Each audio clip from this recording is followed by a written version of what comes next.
Þetta er þvílík dramatík þetta kvöld. Hver eru þín bara fyrstu viðbrögð? Þetta var bara, járn í járn leikur. Mér fannst við eiga góðan fjórðarleikluta loksins. Menn fóru að vera með sjálfstraust og setja skotin og það er eiginlega uppskarðan sigur. Bara sjálfstraust í okkur, koma aftur einhvern veginn. Er ekki hrikalega gaman að vinna svona leik? Þetta var laugardagskvöldi fyrir framan stúka bara alveg gjörsamlega sneisa full. Þetta er ekki rosa stemning. Jú, algjörlega. Þetta hús náttúrulega býður upp á ekstra mikið læti með fáum árundum. Þannig að þetta er skemmtilegt sem við gerum og við ætlum að reyna að fá fleiri leiki hérna í Ljónagrifinu. Og allir náttúrulega, fyrir utan Val, vildu náttúrulega fá oddaleik í þetta. Sko, einhverju má búast í þeim leikalduru?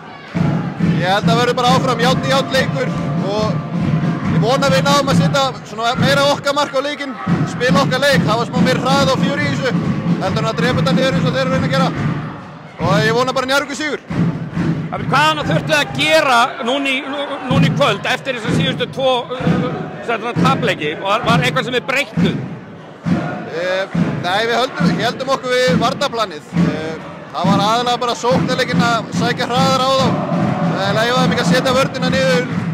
Það var bara meiri hrað og meira tempó og skemmtun í þessu. Frábært, til hamingju. Já, takk fyrir.